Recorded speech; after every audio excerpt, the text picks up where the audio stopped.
Order! Order! You are an incorrigible delinquent at times. Behave yourself, man!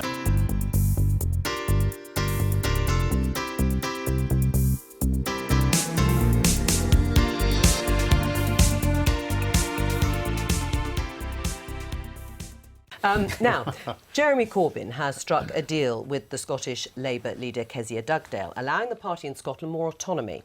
It's a controversial plan to turn around the party's fortunes in Scotland after they lost all but one of their seats at the general election. Kezia Dugdale addressed Labour MPs at their weekly meeting in the Commons last night, and our Scotland political correspondent Tim Reid had an ear to the door. What did they say?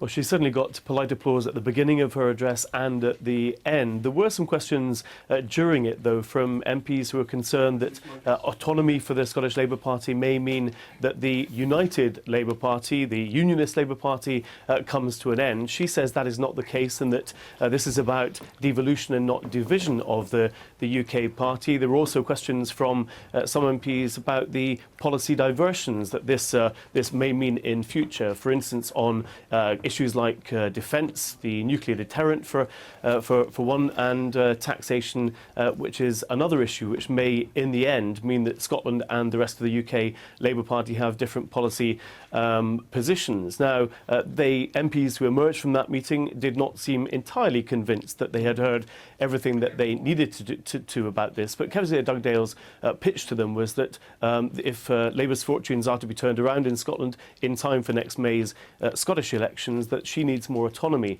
for the party and that she needs to be able to set policy positions to decide on candidates and not be a branch office of London, which, of course, one of her predecessors, Yes. Joanne Lamont, accused the party of being. If this and these changes are to go ahead, how would it actually work then in practice in terms of setting up if you like, a different party in Scotland to the rest of the UK's Labour Party? Well, Kezia Dugdale, I think, will argue that it is not a different party. It is simply a devolution of the party. It wouldn't be completely independent, she says, but it would have control over its affairs, over policy positions, that it would be able to decide at party conference its position, which may well be different to the UK party's position. Now, MPs were not convinced that they have all the answers to that last night. She says that it will have to go to the NEC, to the Scottish Executive, and also a special conference before it is approved. But she signed that deal with Jeremy Corbyn, a statement of intent, and they say that is the road down which they think they want to go, despite the concerns of some in the party. Tim Reid, thank you. And the Scottish Labour leader, Kezia Dugdale, joins us now from Edinburgh. Kezia Dugdale, just listening to that, you want more autonomy for the Labour Party in Scotland. Has that been prompted by the Labour Party swapping one North London leader for another? No, I would say it's been caused by the fact that we lost all but one of our seats in the general election, and it's my job as a new leader here in Scotland with a huge mandate to turn around the fortunes of my party, to listen to that very strong message that the people of Scotland sent us. And there is a perception, fair or otherwise, that for too long the Scottish Labour Party was run from London by Westminster, and that simply has to change. That's why I've made the case for a more autonomous Scottish Labour Party, so that decisions around our policy positions, the direction that we take, are made here in Scotland by me and my team. I think that's what voters across Scotland would expect. Now, I've taken that message down to the Parliamentary Labour Party to say very loudly and very clearly this is not an independent Labour Party. I didn't spend 2.5 years campaigning for a no vote in a referendum to argue the case for a separate party. This is about the party of devolution, the Labour Party, devolving power within its own structures. Right. And I think it's high time that we took up that opportunity. Right. Well, we'll come on to some of the policy decisions that you might have to go your separate way on. But first of all, sticking with Jeremy Corbyn, I mean, he's been the MP for Islington North since the early 1980s. I mean, you would accept he's hardly going to be any more popular in Scotland than Ed Miliband was, and doesn't really have any connection to Scottish Labour, does he? I think you've made a very rash judgment there about Jeremy Corbyn. I mean, the reality is that since both Jeremy and I won our respective leadership contests, the party membership in Scotland is on the up. We now stand at 30,000 members. Do you think that's down to Jeremy Corbyn? I think it's a combination of the both of us putting forward radical plans to turn around the fortunes of our party. And you know, I enjoy working with him. I look forward to doing more work with him. But the reality is that I simply have to set out a different path here in Scotland to determine policies and decisions in the Scottish interest.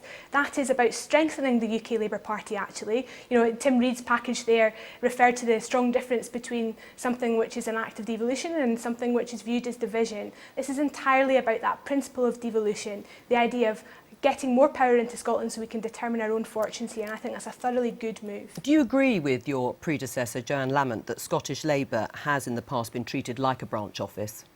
As I said to you in my opening remarks, there is no doubt that that is a very strong perception that people have in Scotland. This is not about what politicians think, it's actually what's happening on the doorsteps in the communities across the country. We were sent a thumping message in May.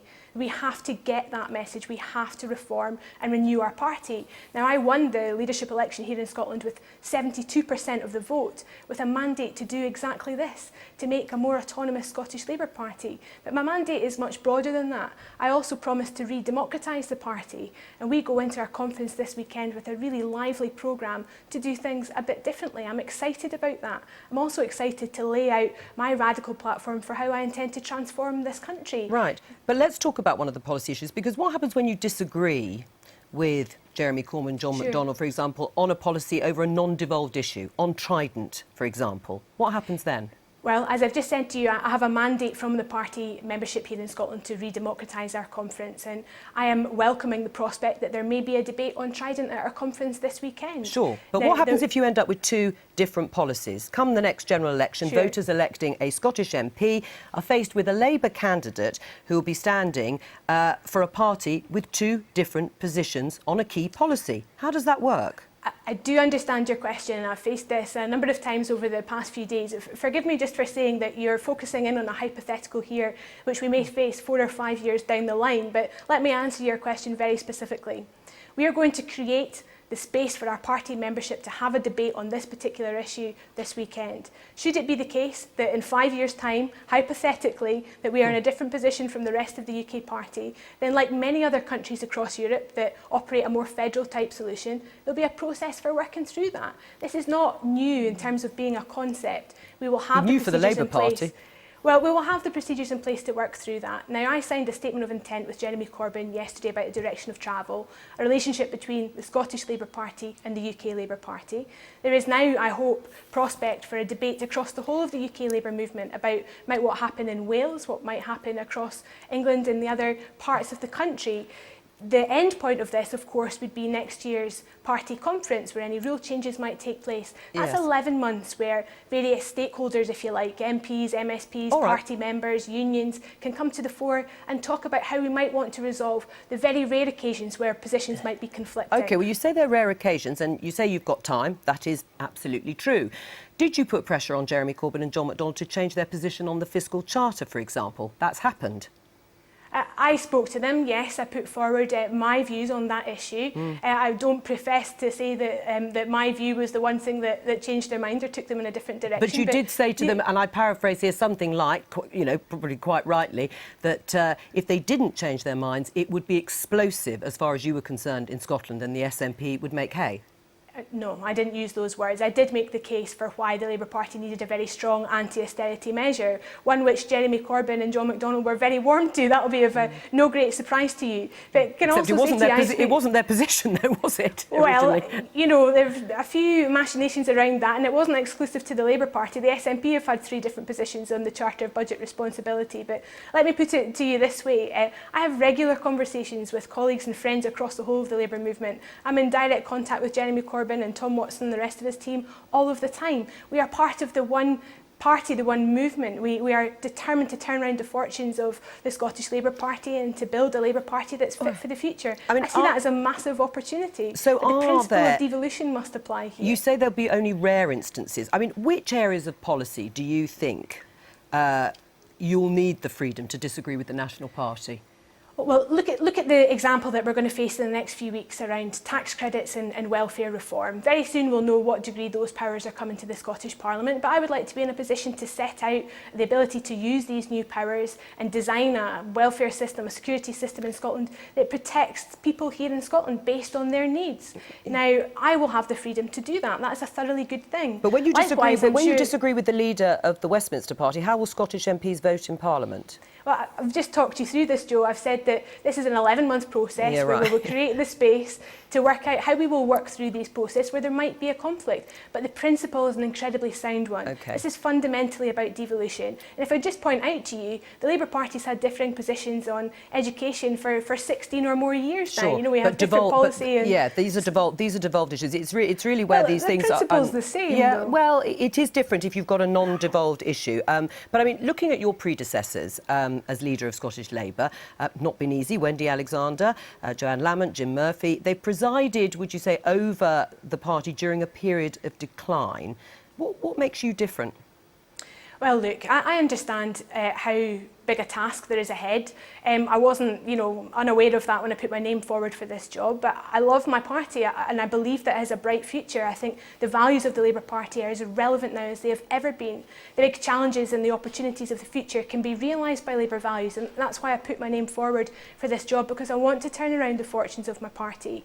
I've worked with a number of Labour leaders at close quarters. I've seen many of these events that you describe at close hand, and I've learned from that. And all of those people that you name, I would still call friends and close colleagues who provide me with advice. And I also know that I'm not alone. I have a very strong team of MSPs here in the Parliament, a growing movement of party members and supporters across the country who believe in my party and its values and believe that it has the answers to nationalism. And we're going to set out some of those bright ideas for the future this coming weekend at our party conference. I'm incredibly upbeat and optimistic about my party's future. Isn't it the reality, though, that voters in Scotland, now they've experienced devolution, see the SNP as far more effective at bashing the Westminster government and getting more for Scotland than Labour? And I think they will continue, some people think, to vote in the SNP up in Scotland and, well, differently down at Westminster, obviously, but that will be the situation. What a travesty to assume that the one purpose of the SNP is to bash a government in Westminster. We sit in an incredibly powerful parliament just 500 metres from where I am sat right now. A £30 billion budget, powers over health and education, more welfare powers, tax powers, tremendous powers to transform the life chances of people the length and breadth of this country. And after 8 years of the SNP government, the gap in our schools between the richest pupils and the poorest is as wide as it's ever been. 6,000 pupils leaving primary school unable to read properly. A flagship hospital in Scotland where 1 in 4 people have to wait more than 4 hours to be seen in an A&E department. This record of the SNP government simply has to be exposed and understood across the whole of the United Kingdom. It's about far more than Westminster grievance. Kezia Dugdale, thank you very much. Toby Young. I think the problem the Corbynistas have is that they said during Jeremy Corbyn's election campaign that the reason Labour fared so badly in Scotland last May is because they didn't embrace the same anti-austerity politics that the SNP did. Actually, now that Corbyn is leader, it doesn't look as though Labour's going to fare any better in the Scottish regional elections next year. Well, we'll have to see. Of course, the Tories don't have any really footing either. It looks like Labour's going to be wiped out, and Corbyn being the leader will make no difference. So they have to. I think this, to me, feels like a bit of advanced damage control. They'll be able to say, we're intending to devolve power to the Scottish Labour Party. We let Kezia run that campaign. It's her fault. It's not a reflection on us, so don't kick us out as a result. All right. I've been getting away with it all my